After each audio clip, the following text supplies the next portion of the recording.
One question a lot of people ask me is like, what kind of investment can I have in a tax-free savings account? Most people, because it has the word savings in the name, they're like, oh, I can just use it for a savings account. No, this is like a full investment account. You can have savings in there, cash, GICs. You can have bonds, ETFs. You can own stocks. You can own equities, mutual funds, REITs. There's lots of different options you can have with these investments. The truth is, it probably should have been called a tax-free investment account, not really a tax-free savings account. So because basically most investments you hold in a regular non-registered account, you can hold inside your TFSA. You just don't have to worry about the tax bill. And this is important because I've got a client right now. He has money in a non-registered account in a mutual fund, and over the last 20 years, the investment's grown. It's grown actually quite a bit. Now the thing is, when they take the money out of that, there's going to be a tax consequence, tax bill on that. Well, obviously we're just going to see who right now we're in the process of seeing, okay, how do we position this? What do we need to do to benefit both people? But the thing was, if they had put the money in a tax-free savings account at that point in time, they could take the money out now and not have to worry about any of the taxes. They could just take the money out, boom, it's done. No problems, no issues there. Now, there are some common misconceptions. Some things I've already gone over. I want to highlight a few extra ones because, a lot of people are confused or misguided with some of this information. So the first one, like I said before, just because it has savings account in it doesn't mean it's just for savings. Just because it says in the name, there are other options. You can invest in short-term investments, long-term investments. You have all different kinds of investments you have within your TFSA.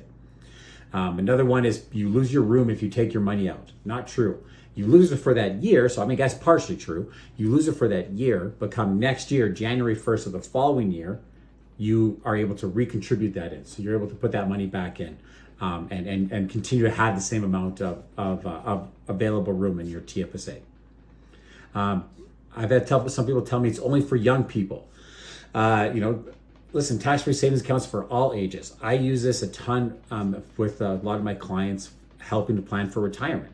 It allows them to shelter investments, reduce their taxable income within retirement, and by doing that, it preserves their government benefits.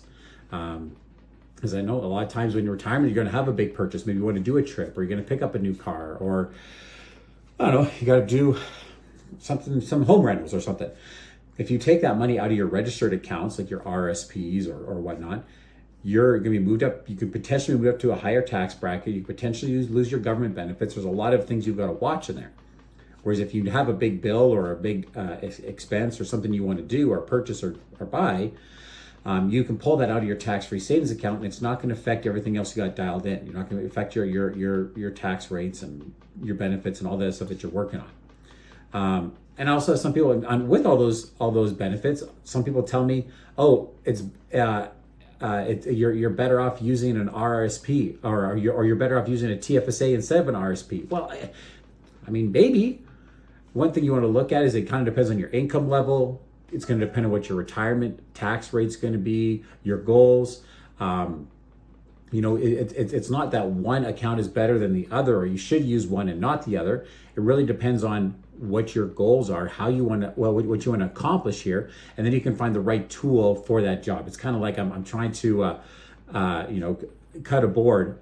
I'm not going to get a hammer. I need a saw. I need the correct tool to do the job that I'm trying to accomplish. That's a big part of that.